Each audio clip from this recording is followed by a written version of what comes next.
Nashville 2 podcast with your host, Edward Fox. G'day, listeners and viewers. Or viewers and listeners. Whichever way if you're a viewer or if you're a listener, welcome back to another great episode of Nashville 2.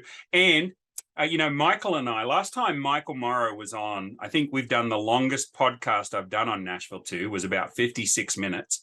So, guys, get a drink, get a bag of chips, settle in. If you're on a long drive, maybe you need to stop and get a drink and go to the bathroom and fill up with gas so you can listen to us. But it's my distinct pleasure to have a guy that I'm getting to know pretty good. Like, we haven't gone out to dinner yet. I haven't met his wife. He hasn't met my wife, but we're going to do that one day. But he's been so busy doing some new stuff, I wanted to get him back on the show and talk about it. So viewers and listeners, you're in for a treat. Welcome back, Mr. Michael Morrow. We should have an applause button. I should have one of those buttons that can just do that. But hey, Michael, thanks for being on the show. Hey, it's great to be back, Ed. How are you been? Man, if I was any better, I'd probably want to hire you to help me enjoy it. Ta-da! That is the deal. Like, what did Zig used to say? Zig Ziglar used to say, if I was any better, I'd think the deck was stacked. Exactly. I like that one too. That's what he used to say. And I tell people when they ask me, how have you been or how are you doing? I said, if I do any better, they'll call me Your Highness. There you go. And one day, actually, someone did call me that in the story. Oh, really? I'm on the right track. I think Wakanda is looking for a new leader. The money's pretty good is what I hear. Like, I'm so excited to see that movie. We went and saw The Woman King the other night. That was pretty cool. I don't know how much of it's true. These movies, you just don't know how much of it's true because I love history. So when I start researching the history on that actual group, the history is nothing like what they're saying in the movie. It's hilarious. Well, it's not hilarious, but it is. Anyway, that's not what we're here for. That might be a different podcast. Michael and Edward talk movies. But you've got something interesting going on. Financially better credit. You do credit restoration, not credit repair. But you're working with the local school district in Murfreesboro. Is that true? We're actually working with the local school system and next door neighbor to Murfreesboro. It's like southeast Nashville around the end. And it's a great area. It's a charter school. One of the assistant principals called me in and said, hey, how you doing? And I'm doing great. Business is doing well, blah, blah, blah. And then he said, hey, why don't you come check out this position we got open at the school? And so I worked with him before because I was teaching in the school system and I taught personal finance for like 15 years. And, teaching this. So I worked on my business for a little bit after I got out and grew that to help the adults out here, everybody who's over 18 years old, to walk financially better in life. So, we do credit restoration. But then in the process over the years, I've been developing curriculum and working with other curriculum development groups. And now we are we've already been doing it in the school system here in Tennessee because it's required by law for students to take a half semester of personal finance before they graduate. Okay. I didn't know that. We need that in the schools. Now, some schools don't do it like they're supposed to do. Right. And I have my opinion on that. And since we're on your podcast, there are some people that just pop in a DVD and say, fill in the blank, and they'll consider that, hey, turn it in, you'll get a grade for it, then you get the credit for that class. But in actuality, the students haven't really learned anything or applied anything to real life to prepare them for that next level when they hit the real world. Right. So you're in Southeast Nashville. Southeast. I forgot what you said. Yes, that's where we're teaching in Southeast Nashville. But I am in the borough. We're down here. This is where our headquarters is located, down in Murfreesboro. But nonetheless, we reach people all over the nation. We work with people online. We still do consultation, and we still help people build their credit score, help them get their finances in order, so they can go to that next level, right, in their financial walk and their goals. So tell me, if somebody wanted to support you, have you taken like a paid position from the school district? Is that what you're doing? That's basically what it is. It's I basically kept my teacher's license alive, and they've called me back into the classroom. Okay, so you're in school, you're teaching personal finance, you're teaching this curriculum. If another school wants to get a hold of this curriculum, do you have that availability? Yes, actually, I have two different curriculums. I have the curriculum in which I use with another group that we've developed an online curriculum. Everything is ready-made, presentations, the tests, the evaluations, the activities, all that is ready online. It's free. I worked with them for years. And then I have my individual or business one that we've created to help the adults really get a hold of that. But now we are developing I would like to call it what they call it, the homeschool version. Okay, right. Of personal financial literacy. That's what we're doing now. We're actually building the curriculum and getting it ready for the homeschool families. And that's what I want to do next in this upcoming year. And I'm trying to connect with some people right now of how to establish that, even if it's a homeschool independent course, a standalone course by itself, to where they can just log in. We actually have a platform where people log in, the adults log in, and it's a very simple way. We just give them some tidbits, it's self-paced, and they can do the videos, I call it life work instead of homework, and get themselves ready for that next level. Then we have our own in-person one-to-one consultation that I have with my clients on a regular basis. So we have many things out there that they're still connected back to financial education and helping people getting ready for the real world or taking their financial goals to the next level.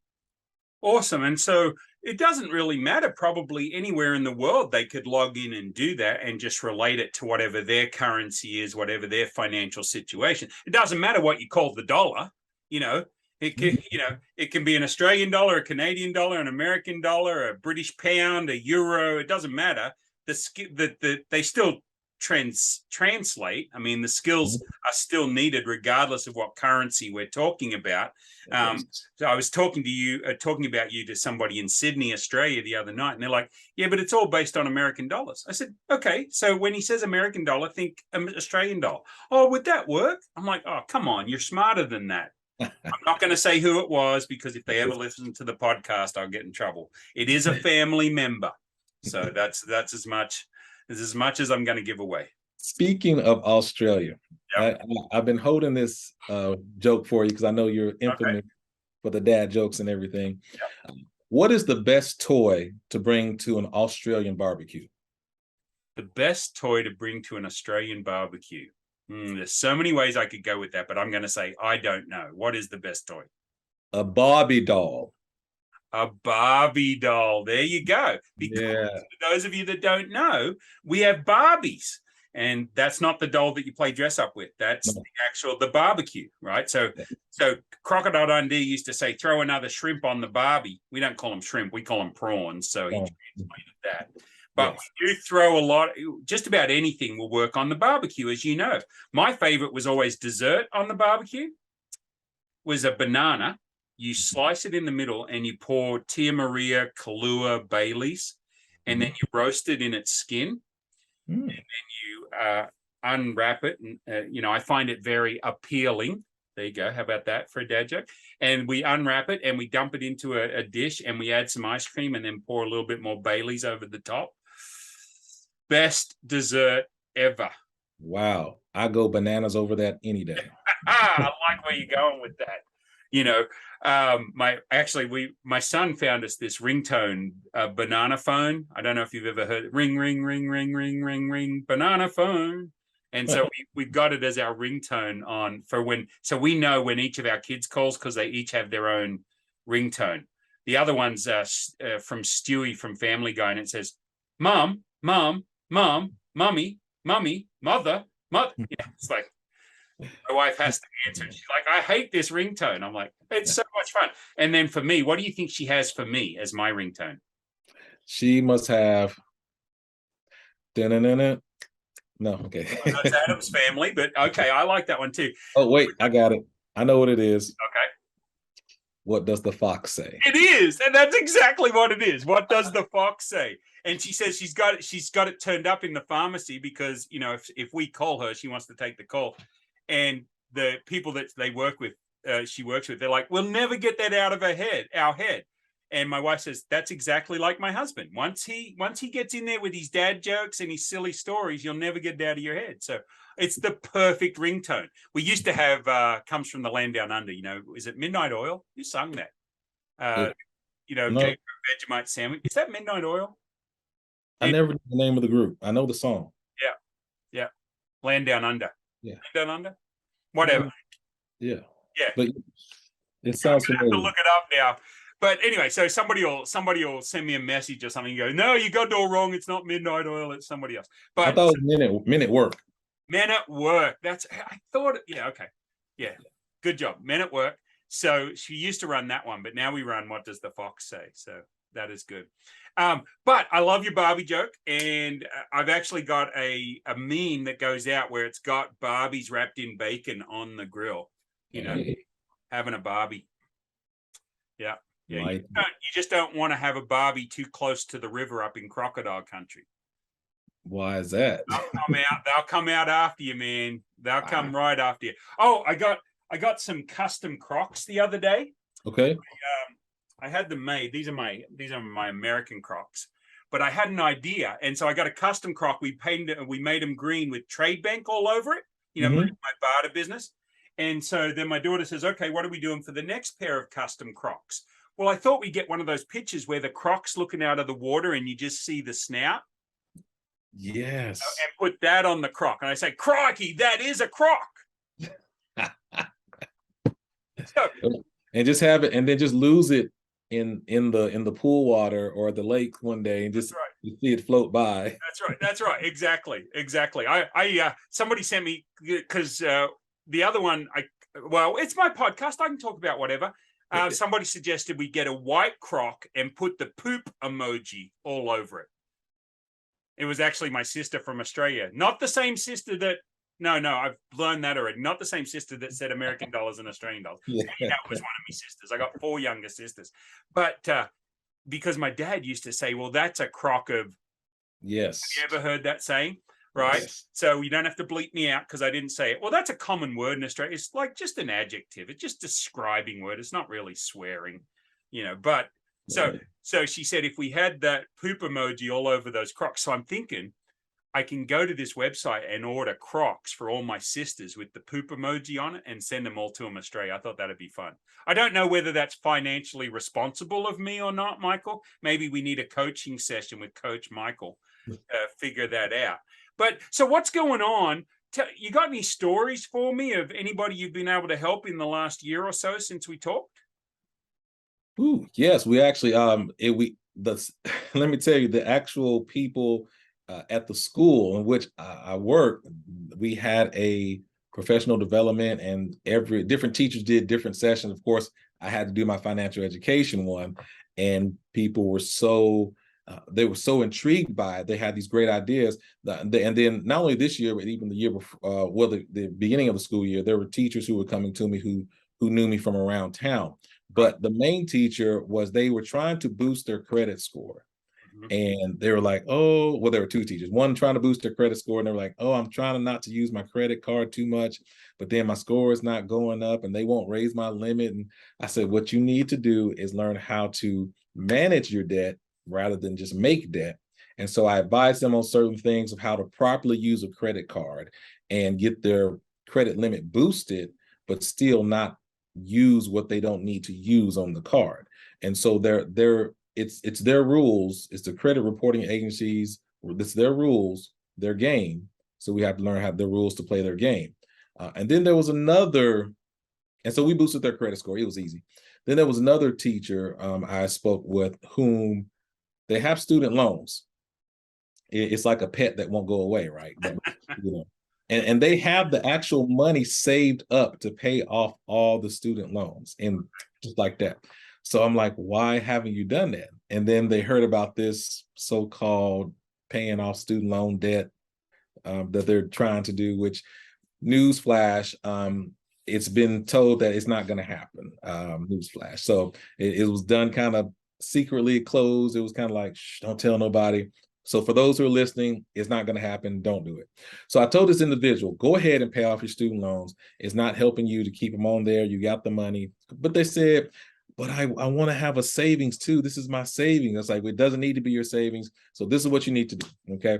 I advise them to just go ahead and take, half of what you've got saved up and pay off your student loans. Okay. And then take the other part and put away in an emergency fund. Right. And then while you're doing that, go ahead and take them, because they really don't have a lot of debt. That's the only debt they really have. And just go ahead and pay the rest of those student loans off in chunks of money and just get it out your way, because they've been having them all this time. They've been in deferment, and it's easy to take care of. So they're considering that, but I'm trying to help people get to a level in our curriculum. It's called the financial 3D curriculum. And basically the 3D stands for financial dignity, financial dominance, and financial destiny. We've been developing this for the last, I say, since 2018 or so, and then really developing it to teach people how to live financially better. And with this is actually the money management side of it is the financial dignity. Financial dominance is learning how to use credit to really build up your credit score and build wealth. And then financial destiny is actually is the wealth education side of it, right, to where you're leaving a legacy for your family. That's what I like to do. And that's the difference between you just trying to boost your credit score to get a house or refinance or whatever, compared to you actually now you have something to leave to your family. You have your finances under control. You're in the 700 plus credit score, and you're living a comfortable life that you desire. Now, everybody may not want to live like in the lap of luxury, but you can still live comfortably with what we teach you as well. Right. Yeah. And that's a big important thing that I changed from being a kid. And we've talked about this before, but understanding the different quality of credit that's out there and making sure that you get the better quality credit cards, not just like the department store cards and such, but you get those tier 1 and tier 2 cards that do a lot more for your score. And if you got a 30-year credit card, don't get rid of it. Like the what you've built up, pay it off, don't keep a balance on it, but don't get rid of a 30-year card. You got a 2-year card, yeah, chuck that thing, get rid of it, and keep your long-term cards if you can. So Alice and I, after talking with you a little bit and just because we took our eye off it, we weren't watching it. So we sort of started watching it again, and we sort of had a race to try and see who could hit this point. For us, it's the 800, right? We want to get to this 800. And I keep buying businesses. And so they keep pulling my credit reports, which don't do a lot to them, but they do a little bit. And I was so mad because it dropped me to 798. And I'm like, yeah. And then Alice was frustrated because I'd been having my credit pulled, but we got a new car for our daughter and we had to co-sign for it, and it dropped her to 788. And boy, was she mad, because she's worked on it for so many years. We sat there at that 500, right, and just couldn't get it up, and then paid off school debt and did that stuff. So I'm telling you guys out there, if you're out there and you don't think that it's possible, get with Michael, have a talk with Michael, go through his online program, whatever yes, you might have to spend a little money. You can't do it for free. But the skills that you're going to learn are going to be second to none, and they'll travel with you the rest of your life, and you can share them with others and you can pass it on, because we need to, if the big implosion is coming, you want to get it sorted. You want to be financially healthy, and you can do it. We did it without any money. Like, it took us a while. I'm 54 years old. I remember getting over here at 22. I'd left a bunch of debt in Australia. They're probably still trying to find me for that. And then we went through stages over here where we had good years and we had bad years, just like anybody else, scrambling around the couch, seeing if we can find $2 to go buy some French fries and double cheeseburgers, because we don't have any cash, You end up going to the Dollar Tree and get a box of mac and cheese that tastes like cardboard. We've been through that. We weren't born with a silver spoon in my mouth. I think if we had, Dad would have ripped it out and gone and sold it to try and put food on the table. But, it doesn't matter where you're at or where you come from. It's where you want to go. And are you willing to change the things that you need to do I think so many times people go, oh, they have it a lot better than me. Now, they're probably more in debt than you. Oh, he's driving a nice car. Yeah, it doesn't mean he owns it. I'm driving what is it, 2012. So it's a 10-year-old car. And Alice has also got a 2012. And the transmission's about to go out. We're only allowed to drive it to work and back. That's as far, Now, we could buy a new car and go into debt and do all that. But why? Why? Doesn't make sense. It doesn't make financial. Oh, you love that line, right, Michael? You deserve it. You know what you deserve more than a new $500 a month car payment? To be debt free.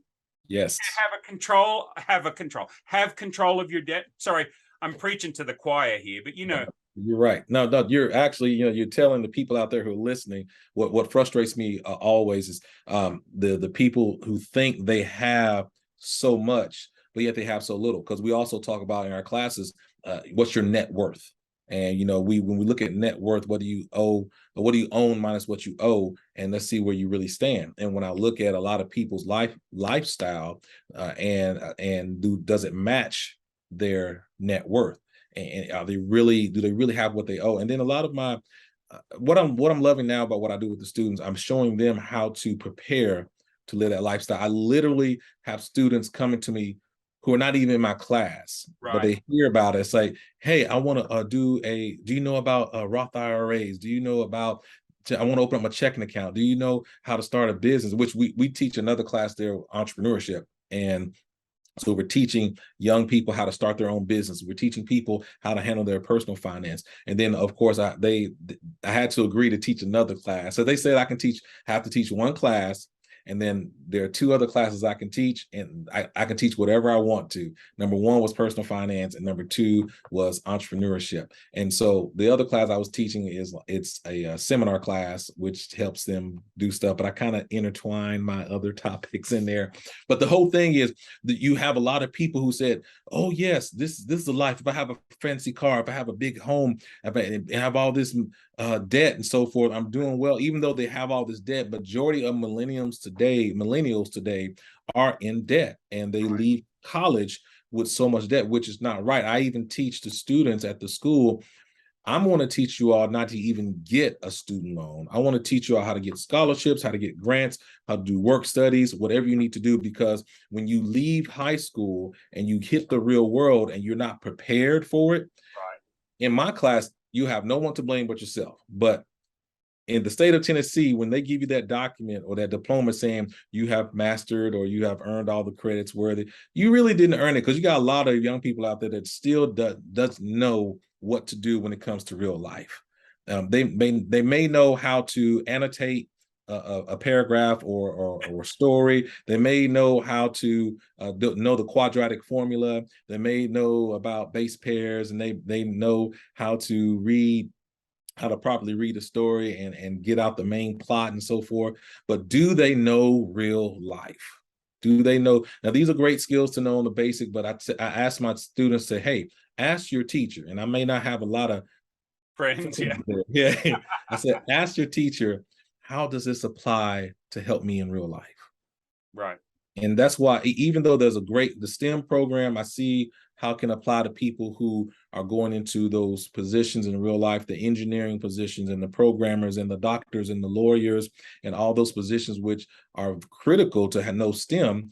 However, there are other things that we need to teach our young people and focus on to make just as important as STEM. And I believe financial education is the main thing. I work with a lot of organizations. I want to give a shout out to people who might know the organization of Jumpstart of Tennessee. And one of our colleagues there is Jackie Morgan, who is the outreach coordinator, education outreach coordinator there. And also Maria Edlin, she's also a professor at Middle Tennessee State University in the economics department. But I work with these people, and we're trying to bring the knowledge and the influence of financial education in the state of Tennessee. And less than half the states in the United States of America are requiring students to take personal finance as a requirement to graduate. Less than half. I think Florida just jumped on board did some legislation last year to make it start teaching it on a regular. I don't know if it's a requirement yet. I think less required to graduate, but almost half the states are saying, let's go ahead and start teaching it. This needs to be part of the math and the English and the history and the science curriculum. This needs to be on the list of the top type of education, a part of education for our young adults coming in high school. But the reason why they don't do it is because if we can teach them to be broke and poor, they'll rely on the system and they won't become financially independent.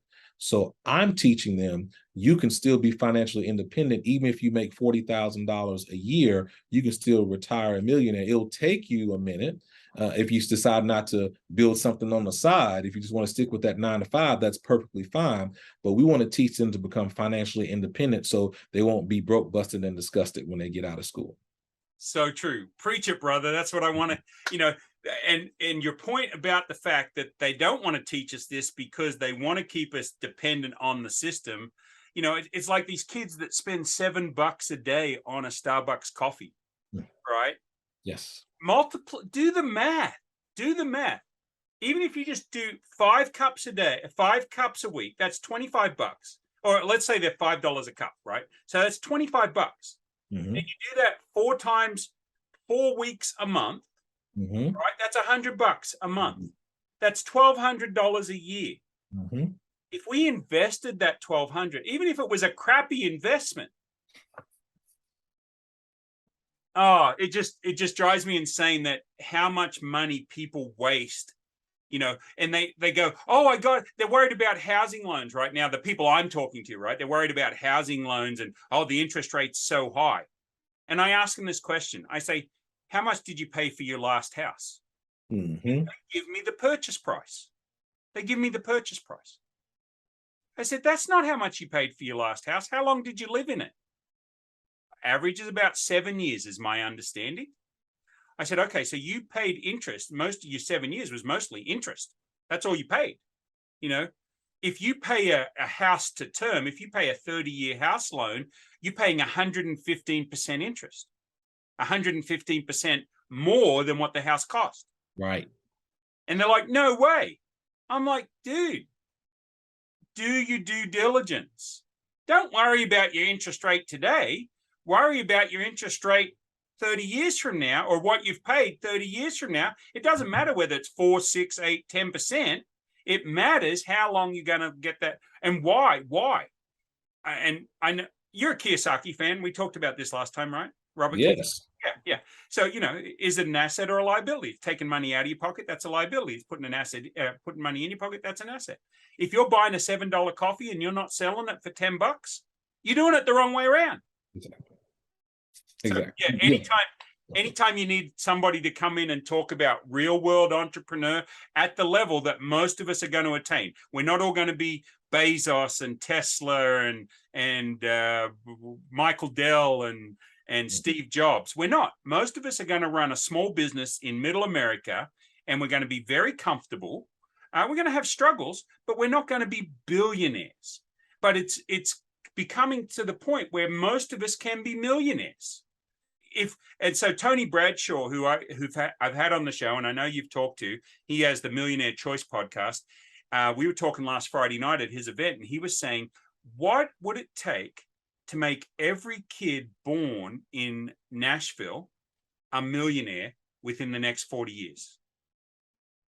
If we could take every kid born in Nashville a millionaire, he said all it would take is $10,000 per kid invested.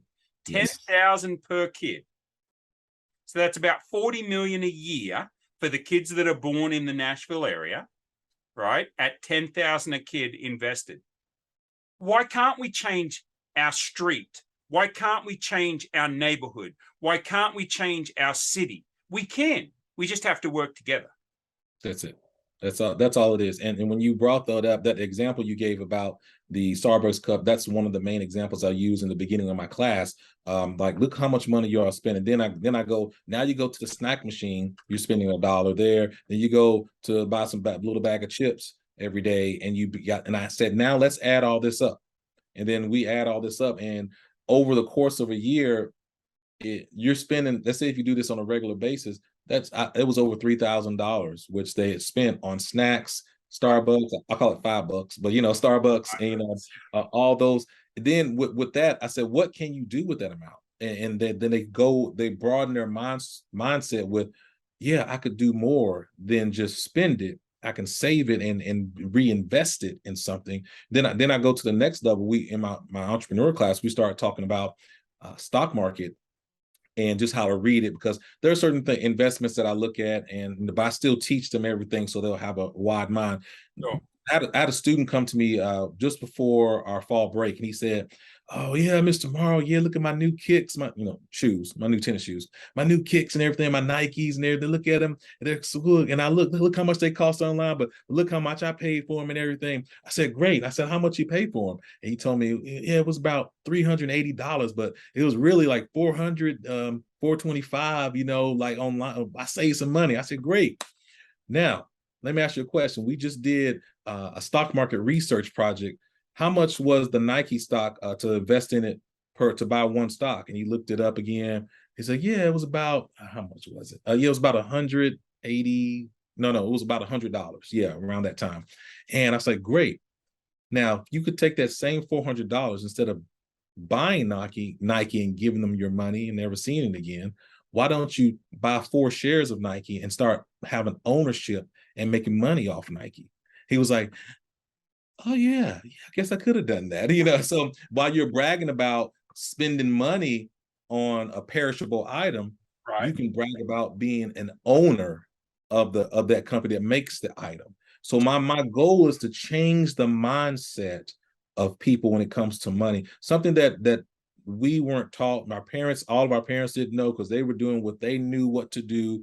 Go to work, pay bills, go to work, get paid, pay bills, go to work, get paid, save a little money if you can, take a little family trip or here and there if you can. But there was no beyond that particular thing. When you go from home to work, work to home, home to work, work to home, home to work, work to home, home to work, work to home, what do you create? You create a rut. Yes, right? yes. It's a rut. You get in a rut. And what is a rut? A rut is just a grave with the ends knocked out, or they're longer. So you don't know you're in the grave. And, unless we take some of that financial knowledge and learn that financial knowledge and then apply it to where it doesn't take us doing all the work. Most of us are in this mode where we trade our time, effort, energy, and health for somebody else's paycheck. But what is the difference between us and them? Now, Alice and I, she's educated. I'm a high school dropout. Okay. Let me rephrase that. She's formally educated. I'm educated on the streets. In business on the streets. So we're both educated. We're both going to pay for our education, but some of us are going to have a piece of paper that says we've got a degree and that we use that degree. And quite honestly, without that degree and the money she earned as a pharmacist, I wouldn't have been able to buy some of the businesses we've been able to buy. So it works well together. But I had successful businesses before we ever met that I started with nothing. And I paid for my education, right? So we're still going to pay for our education. But you know how I made money in my business? Is by hiring people to do the things so I didn't have to do them.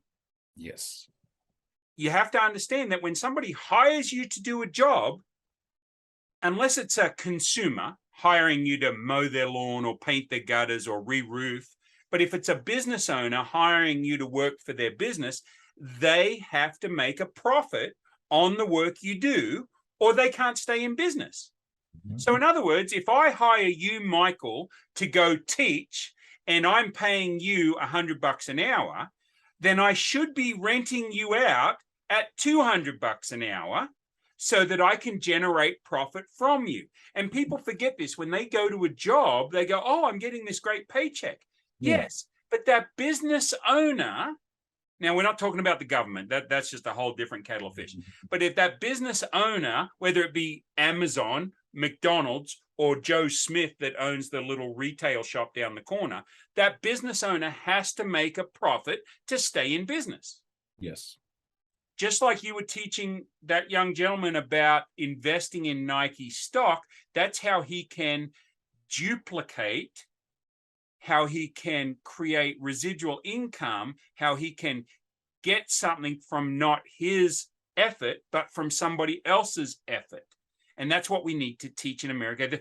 Anytime you need entrepreneurial speakers to come in, I love to come in and talk on that entrepreneurial aspect. My favorite one is taking a sheet of paper. Did I do this last time? Did we talk about this last time? No, we did not. I like taking this. So I'll stand up in front of a class and I'll say, how can I make money with this sheet of paper? And, I like middle schoolers, right? Because they're not so worried about like, oh, I'll say the wrong thing, or they're not more worried about the people around them. Some of them are, but middle schoolers will still pipe up. High school kids are more worried about what their friends are going to think if they talk about it. So I say, how can you make money with this piece of paper? And so for those of you listening, I'm holding up just a single sheet of paper I ripped out of a big chief notepad. Well, you could write a story and you could sell it. You could draw a picture and you could sell it. My favorite one to do, is there anybody in class that knows how to make paper airplanes? Are you any good? So I give it to them. They make a paper airplane. I say, oh, look at that. It flies right across the room. Who'll give, I tell you what, here you go. And I give them 10 cents. I don't tell anybody else. Give them a dime. I say, who'll buy this paper airplane off me for 25 cents? Oh, yeah, I will. Okay, great. Thanks. How much did I pay you for it? 10 cents. How much did you pay me for it? 25 cents. Guess what? Other than the cost of materials, a penny, I've now netted what? Oh, no. 15 cents. Right. I said, okay, who's the best artist in the room? Somebody points to Sally over there. Sally, you're the best artist. So I'm going to go up to Sally and I'm going to say, hey, Sally, can you draw flames on the side of my airplanes? Yeah, I can draw flames on the side of my airplanes. How much for? Well, I want a quarter. Okay, great. The kid that just bought the airplane. Hey, would you like flames on the side of your airplane for $1? Oh, yeah, sure, I'll do that. Cool. Give it to Sally. Sally will draw them for you. Sally says, but I'm only getting 25 cents. That's what we negotiated. Mm-hmm. He wanted 25 cents to draw flames on the side of the airplane. I went and sold it at 3 times what it's costing me. I'm selling it for $1. Yes. Kids are like, you can't do that. I said, yes, because you don't know who my vendors and my suppliers are. Right. You do that exactly. When you go into the store and you buy a bottle of water at a convenience store at a festival, you're paying $2 for a bottle of water. But you and I both know we can go to Publix and Kroger and buy the whole dang case for 15 cents a bottle. Exactly. Kids, why are you paying $2 for a bottle of water that only costs 15 cents? Well, because it's convenient. It's here, it's now, I want it. I'm paying for that convenience. Good. You can start a business with nothing. Yes.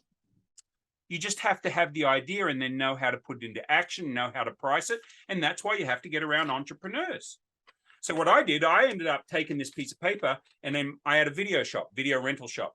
And I used this and I sold ads on it and I slid it into the video cover. And we had an ad here. We had 4 on the bottom and we had 8 on the back. And I made $4,200 out of a sheet of paper in 2 weeks. Profit.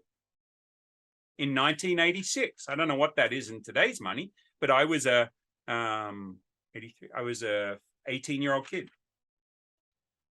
So there's ways of making money. Yes.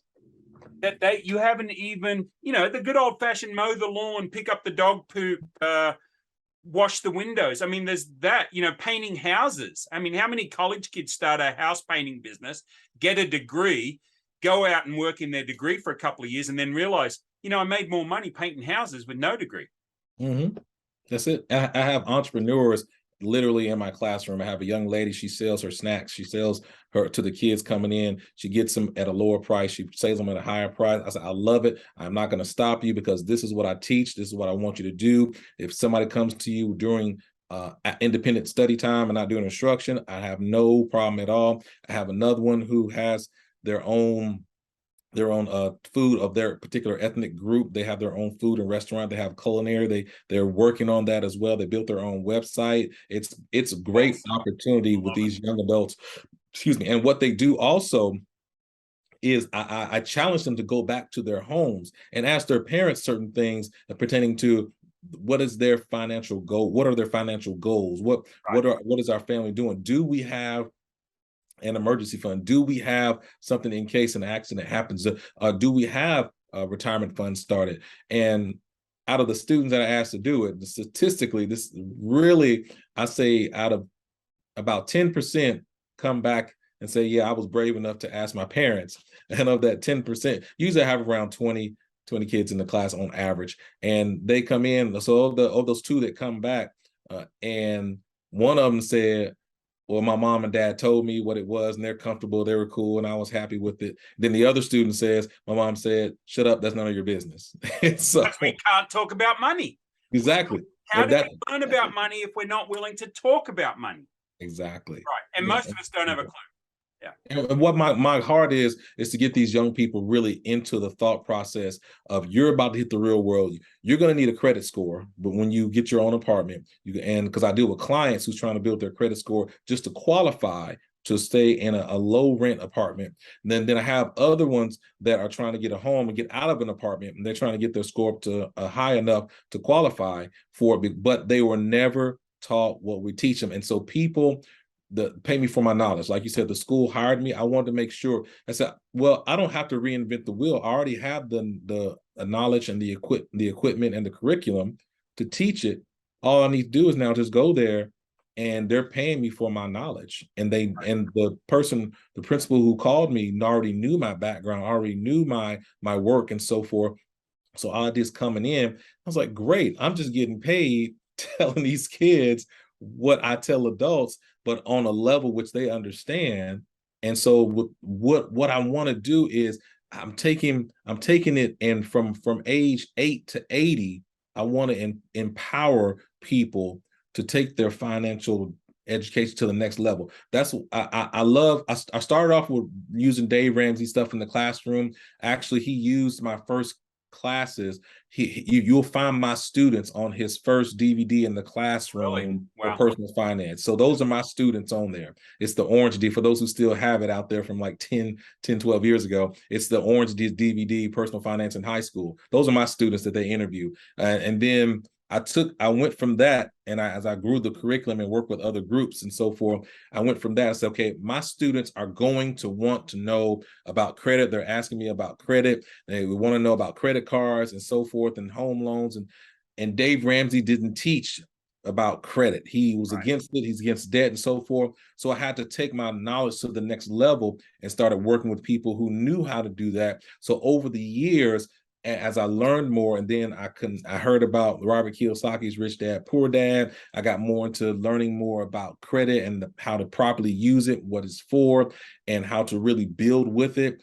And then when we did that, we were able to take people's lives to the next level. I work with nonprofit organizations who were helping people build their credit to get homes and qualify with the bank. So from that point, it was like a maturity level and a graduation of financial education, to where we went from the basics until the next level to the next level, until we were able to put things together and develop this curriculum. And it's a very basic curriculum. People can go online to our self-paced course, or they can connect with us to our one-to-one coaching. We even now, I have developed, and I was blessed enough to finish my first manuscript of our first children's book. And because we already had written one book for the adults, and now we just finished a manuscript for a children's book, very simple read, but it's teaching them financial education and entrepreneurship. We look forward to that coming out soon. And it's using, the name of the book is my grandpa gave me a goat. And the purpose of it is how this young person, the goat, how it changed their lives, and how you use the amount of resources and entrepreneurship and trading, like, trade bank is kind of involved in there too. I should have said something about that. Trade, but then we have another book coming out after that. I'm working on the manuscript on that. So the series that we're working on is to teach young people how to use resources, like you just did with a piece of paper, to build a comfortable lifestyle, to use resources, to make more money, to have a comfortable life, and to also use money to build that and not just spend it all, but learn how to use it to even get what you want later on. Because I hear stories all the time about kids who want this expensive, even my kids, what we want, they say, oh, Dad, they got this dance coming up at school, or they have this ball, whatever it is, and I need a dress. And I need this, and the tickets cost this much. I said, great. Hey, you're 14 now, you're 15 now, and so forth. I think it's time you learn the value of a dollar. So I literally, on my YouTube channel, I have my kids working and they're detailing our car just to get the money from me to pay for what they want, because I'm teaching them the value of money and the value of financial education. So that's my next level now, is to really concentrate on the young adults and the children, to empower them with financial education, still focusing on the adults, still working with them on their credit. Our program is powerful and it's simple, but my goal is now to work on those young people, get it. And there are a lot of people out there who already have done it. I've connected with a lot of authors, and I'm trying to get an illustrator now for my manuscript. But the main thing is we have to teach our young people, train up a child in the way they should go, and when they're old, they won't depart from it. And that's what we're doing now with our young adults here in the area. That's exciting. You know, Alice and I lucked into a situation where when our kids wanted to go to Australia and visit all the relatives, right, we had to get a credit card in their name. It was the easiest way for them to be able to have funds available. The cool side benefit was that we never took their name off the credit card. Mm-hmm. Right? And so these kids get out of school and they apply for their own credit cards, and they're like, Dad, did you know I had a score of like 760? I'm like, yeah, well, that happened because we put you as an authorized user on the card when you were 12. Yes. Right. And we have good credit now. We've learned, we've become fiscally knowledgeable on how to manage our credit. And that's why your score is good. Don't screw it up. Yes. But all of our three kids. So I would tell somebody that if you are in a healthy credit situation, if you're in a healthy financial situation, you can put your young kids on your credit cards as authorized users. Don't give them the card. That would be a big mistake. Do not give them the card. But you can put them on as authorized users, and as long as you maintain your credit score, that will lift theirs, so that when they go through high school and college and stuff. Now, of course, if they get hit on at college with all those guys that set up their tables and try and sell them credit cards, it could go down very fast. Oh, you mean I don't have to pay for this for like ever? You know, no. You'll pay for it. One way or the other. But that luckily happened to us, right? And then you got other situations that come up, understanding what's the better value for the money. Does it make sense to pay off this loan? Like, I have a friend, he's had this car, he bought it new. He's down to the last year of payments. And he's like, oh, dude, I've got the money. Why don't I just pay it off? I said, no, you've already paid all the interest. You've already paid all the interest. Do not pay off the last year of the car loan. All it is principal. Yes. Yeah, mostly, you know, that's the way it goes. He's like, how do you know this stuff? I said, I read, I listen to videos, I talk to people, I learn these things. Like right now, we've got this situation. I've had a friend come to me. He wants me to buy into his barbecue restaurant. And it's a 40% equity share, which is great. I mean, that's fine. And I like barbecue. So, you know, but we're trying to figure out how to do the amount that he needs. Let's just say it's $1,000, just because I don't want to go into the actual amount. But let's say it's $1,000. I've got a choice. I can borrow $1,000 from our housing line of credit, a HELOC, right? I can borrow that $1,000 at 6%, or we can take out the $1,000 out of the 401k. Now, right now, it's not such a hard choice because the market is sucking wind as we cut this video, as we record this. But it was a hard choice a year ago or 9 months ago, right? Because the money we were making in the market was way better than the interest rate I would pay. But a lot of people don't look at this. They just look at it. I had a friend that wanted to buy a house, and he was going to put $100,000 down on the house. And I said, Why put 100? You only need to put 20,000 down. And then why not apply the $80,000 straight to the mortgage?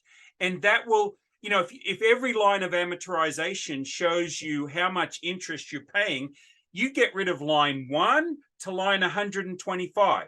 All the interest that was payable.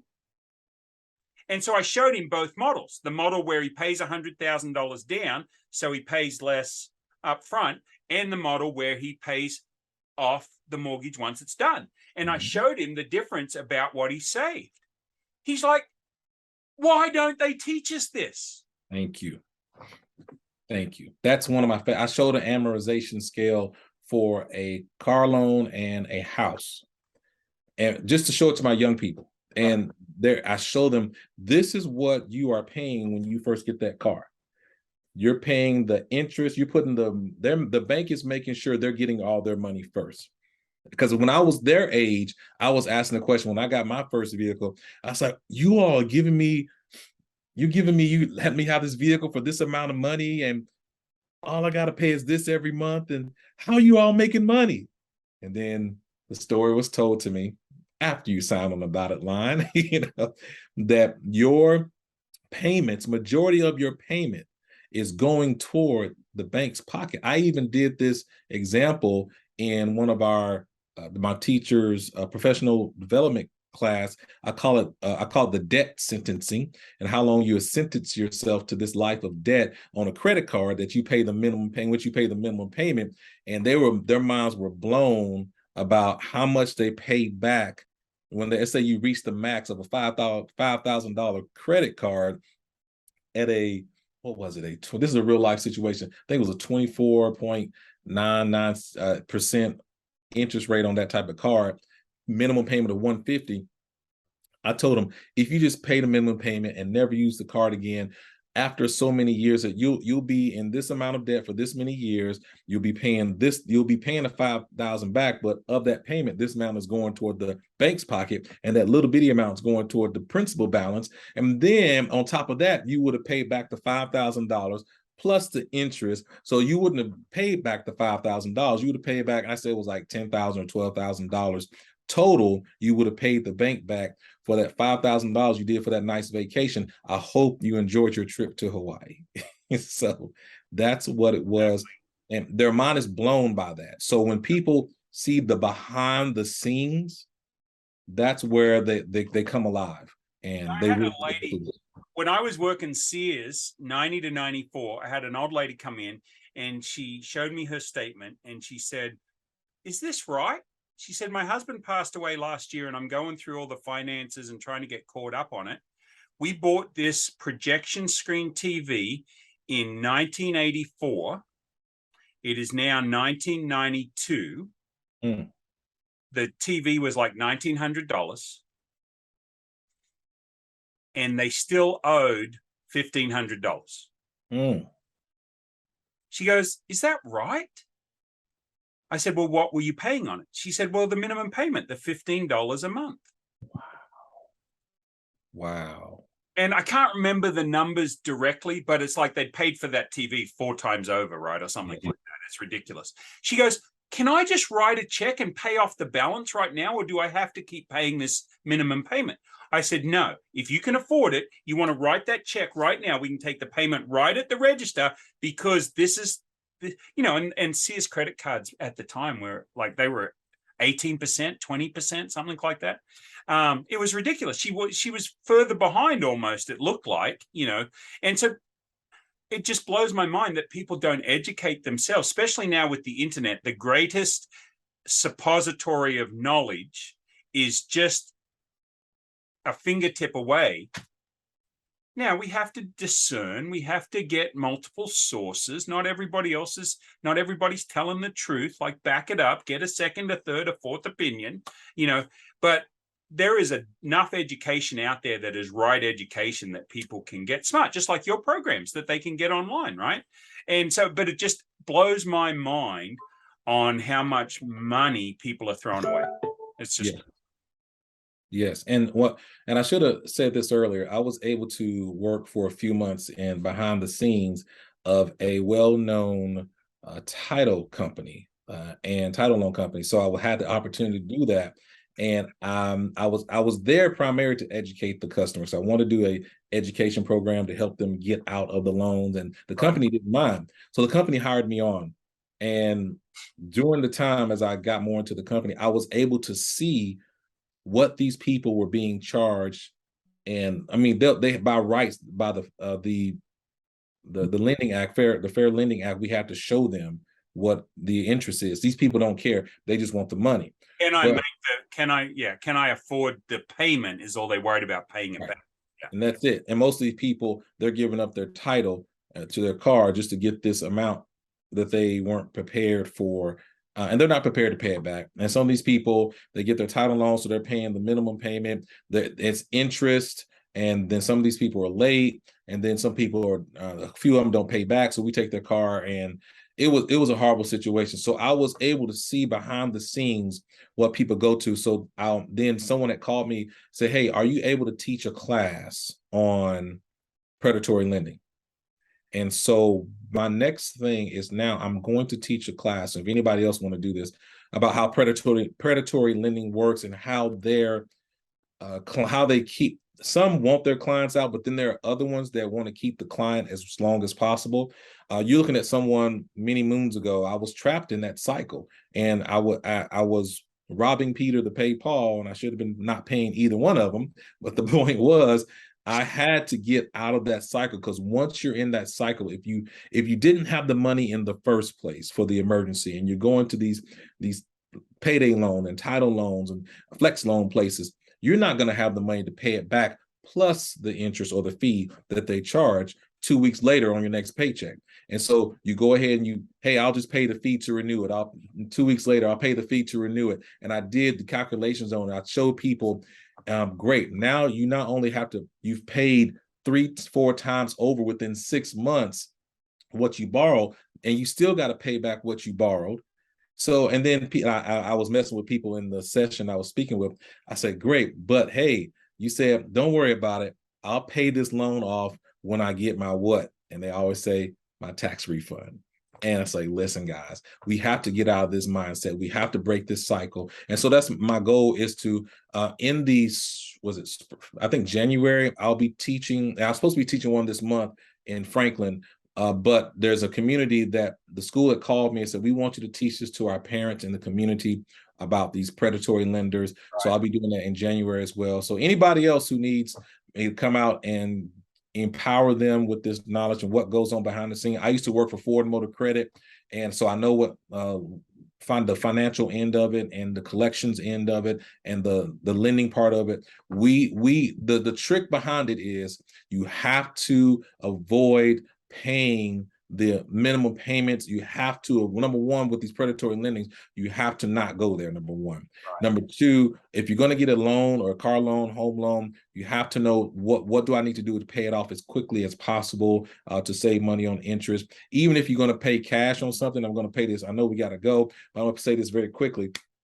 Even if you want to pay 100% cash on it, I'm going to advise you not to do that.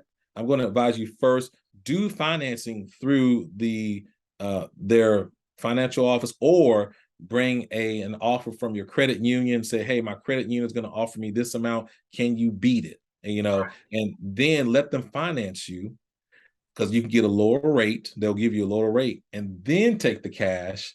And when it comes time, when they give you that first payment, pay off the loan in full if you want to pay cash 100%. There are so many techniques and tactics you can use that we've learned through the years to really help people save money, get their finances in order, and take that credit to the next level. Yeah, and thank you, Michael. And we could end there. But I don't want to end there, because that is so true. People are not becoming financially educated. They think it's too hard or something on how to become financially educated, and it's not.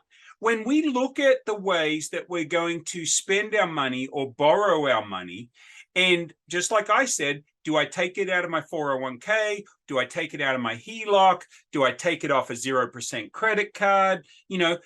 There's a million options out there. I was offered to buy into a payday loan type operation. And when I looked at how it worked, it just didn't sit right with my soul. I couldn't do it, right? I couldn't do it. I would rather find ways of helping people differently. And so I had to walk away from that deal. But, it's like running a liquor store. It might be fine for some people. It's not for me. Mm-hmm. But understanding that if you can borrow money over here at 3% and you can invest it over here at 6%, should I do that or not? And you should hear the answers you get just from that simple question. They don't know. They don't know if I can borrow it at 3 and get I'm guaranteeing the return of 6. Yeah. I don't know whether they should do it or not. That sounds like a deal to me. but they're afraid to even make a statement that may be wrong. Right? So if you're not sure whether borrowing at 3 and getting a 6% return makes sense, mm-hmm. then you need to check that. And I'm not talking about putting it in crypto, the next greatest thing ever. Yeah, Bitcoin's gone from 60 down to, I think it's down to 20 right now. Mm-hmm. I refuse to, I've got a barter business, right? You alluded to that earlier, trade bank. Trade banks, $1 is one barter dollar, right? And so I'm teaching people how barter should be part of any business because people don't even know how to barter anymore. They don't understand why would I barter when I can take, I don't know, I threw that bottle away, but when I can take that bottle of water that cost me 15 cents and I can barter for $2 worth of services, I've got people that fold their arms and say, I'd rather just pay $2 for it. Well, you're a friggin' idiot, dude. Like, why would I pay $2 for a service I can buy for 15 cents plus the commission to trade bank? Oh, see, it's all about your commission. Dude, on $2, you owe me 25 cents. So now you got 15 cents into the bottle. You got 25 cents on $2 that you owe me. So what is that? 35, 40 cents. Mm-hmm. Would you rather pay 100 cents or 40 cents? Yes. Figure that out. And yes. So people have forgotten how barter can be utilized. There's all these different financial opportunities out there. Like buying a house, if you're going to go to college, you buy a house and you rent out the other 3 rooms and have them pay your mortgage. Yeah. It's not rocket science, people. Get some research. Get with Michael. Talk to Michael. Michael will have his contact information in the show notes. We didn't get to any hidden gems. There's plenty of cool things to do all over Nashville, Murfreesboro, the whole thing. If you need hidden gems, reach out to Michael. He'll have him take you out to dinner and educate you. Michael, hey, thanks so much for being on the show. As always, we knocked it out of the park, man. Thank you so much.